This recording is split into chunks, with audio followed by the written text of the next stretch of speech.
Alright guys, this is the first video with the DCT clutches in, the SPE Spec R, showing how great they are. We'll be a manual, because I like that.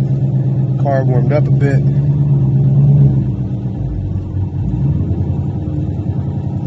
We are on E85.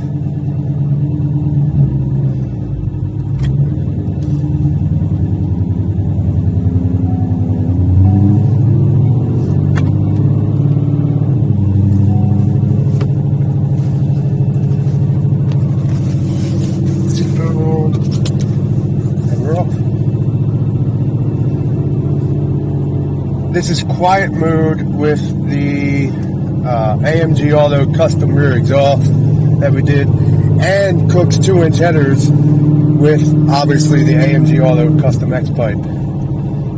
I think we're in normal mode. Yep, that's what the back of the car looks like.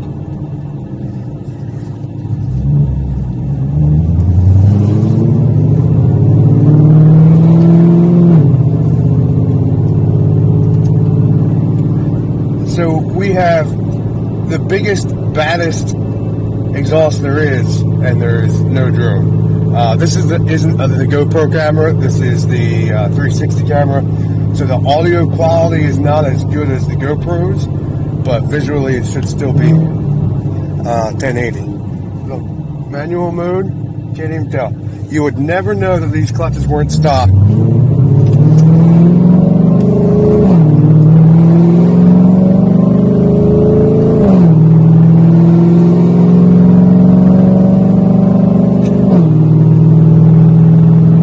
Right? You can't get any better than that.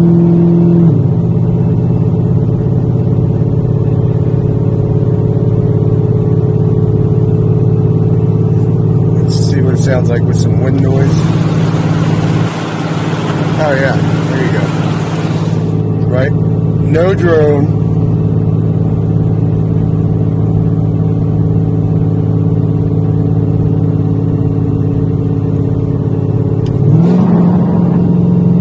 That.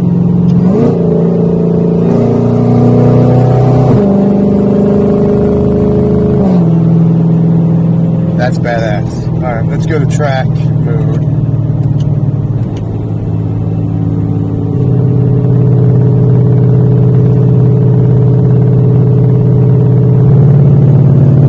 Hear that? It's still loud. I don't hear any drone, do you?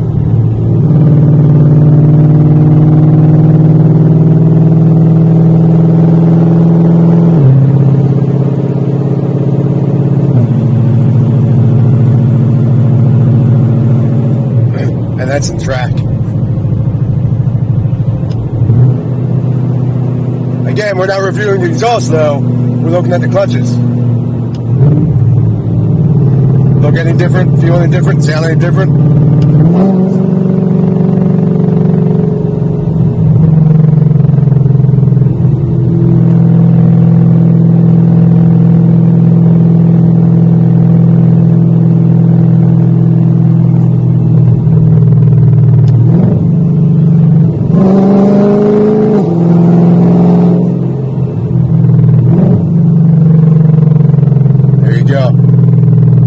That's SSP, SouthSide Performance. We have the world's first dual clutch upgrade. Good for 1,000-foot torque.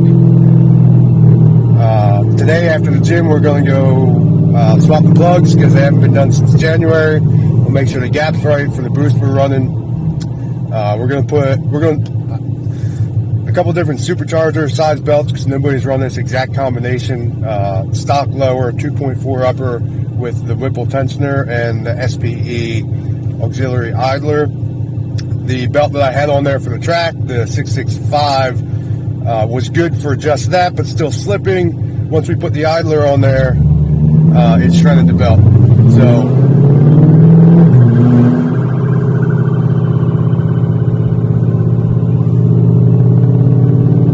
you know, it would be nice if they put the sirens on before they got to the intersection.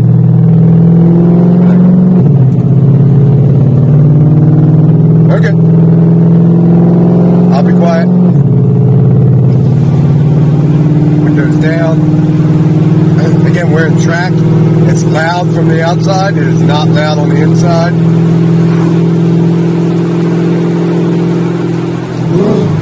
It's too cold to do a full pull because we've got a lot of power right now. I'm pretty sure we're over 1,000 with just the base file, as we saw from the mile an hour.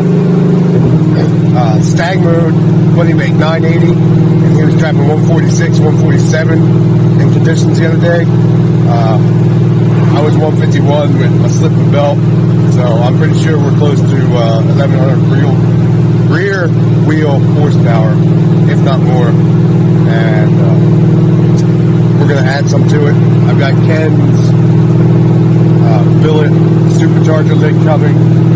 Jason, 1320 Junkie, he's got the stage 4 port on his car. I've got the stage 3 because I was the first one who did, and he wanted to see, he didn't want to get aggressive on somebody else's car, but now we know that works because he's only a couple mile an hour behind me with much, much less work done.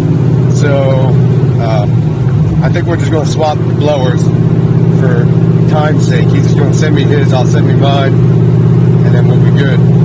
But yeah, the goal is sub 9.5, 155 mile an hour, full street interior, or full street car, full interior. Because this is not a light car. So putting these things in the mid 9s at over 155, actually over 150, is quite the feat in itself.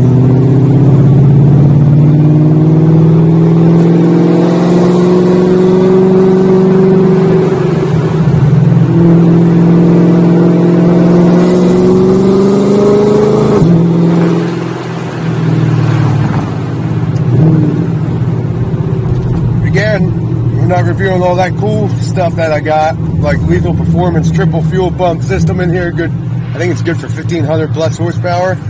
I don't think we're going to make anywhere near that, but it'd be cool. I can if I want. The reason I did that was because all these other cars are making 1,000 right now, but by the time I did it and went to this pulley size, we had to worry about denser air, and I think even with the fuel rails, I think Ken maxed out the fuel system at like 1,100 with stock fuel system. And there, let me get it quiet so you can hear me. So in this air, we wanted to be ready for, you know, those negative density altitude temps that we get. Right, like when the Evo set the record, it was like -4 or 5,000 DA. So that's 5 mile an hour right there. But, you know, air, spark, fuel. We've got the air, we've got the spark, we needed the fuel. That's why I went so quickly to the lethal fuel system. Was I didn't want to have to worry about it. You know, do it right or do it twice. And this car, I'm doing everything right on. Okay,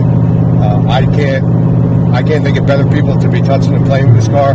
Matt truly cares about it. You know what I mean? We put in, 3 straight 16-hour days to finally get this car ready between the clutches, the headers, the rear, the fuel system, the ice tank, all that stuff. So, I mean, he cares. And it took so long because he's meticulous with it, right? He didn't go over and just slap it together. We went back through and verified, made sure everything looked pretty and the right parts, nothing leaked, no loose wires. You know, looking at this car, it looks stock, other than for the trained eye that can look for what parts they're looking for, right? Like the airbox obviously isn't there, the pulley, but if you look under the hood, the normal enthusiast isn't going to tell the difference. Look at the back, you're not going to do it. Look at the outside, you're not going to do it.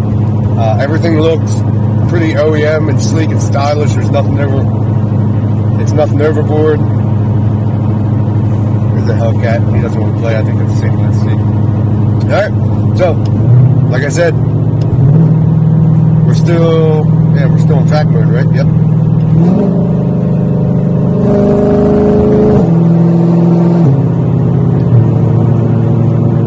SouthSide Performance Spec R DCT clutch upgrade. Perfect. We've got 100 miles on it, right? It was 48,003, I think. So So 100 miles on the clutches, 5 total drag strip passes, 150 mile an hour, high 9 seconds. They're holding, and they feel good. As soon as FL2K is over, I'm going to get with Ken. We're probably going to dyno Monday or Tuesday, see exactly what we've got, so everyone knows. And supposedly, even with OEM tuning, TCM tuning, these clutches should be good for quite a bit more torque than the OEM ones. I'm not going to go into that. That's technical stuff. But you can hit up SSP, ask them. And then, for tuning, Beans Dyno's killing the game. He's tuned over, 45 GT500s now. And they've got more in the 9s than the other tuners have tuned at all. There we go. That's about it. I'll shut up so you can watch the clutches again now. I'm not going to do a full rip one because it's too cold and it looks a little damp, and it would just smoke the tires. Also, since we don't know the belt sizes, I'm on my spare belt. Like I said, today the other belts arrive, and then we can play around again. Because if I shred this belt, I've got nothing. We're stuck dead on the side of the road. So they say it takes big cojones to test fit a bunch of this stuff, and I believe it, because if you look at it, there's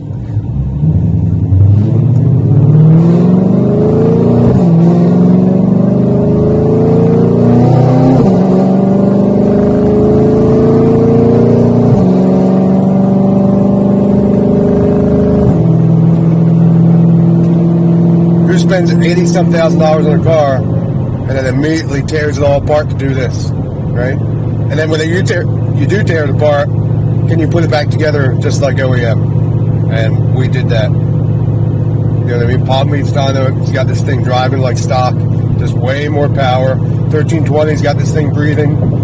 Late model throttle with the throttle body, now licensed under Beans Dyno. The exhaust, Kooks did a phenomenal job. Those headers, 2 inches are not easy to fit up in there, but they got them in. Matt with his craftsmanship, making the X-pipe and rear, putting it all together. We've got the carbon fiber track pack front springs, which you wouldn't notice it, but they are lower. Just enough to take some of the gap out, so it's got a little bit more subtle aesthetic appearance to it. I mean, it's 360. I'll show you, I'm going to the gym. It's full weight street car, mid 9s, 150 plus, and it's just like this. Yeah, we're quiet. There we go. We'll go back to track. That's about it. Time to go lift.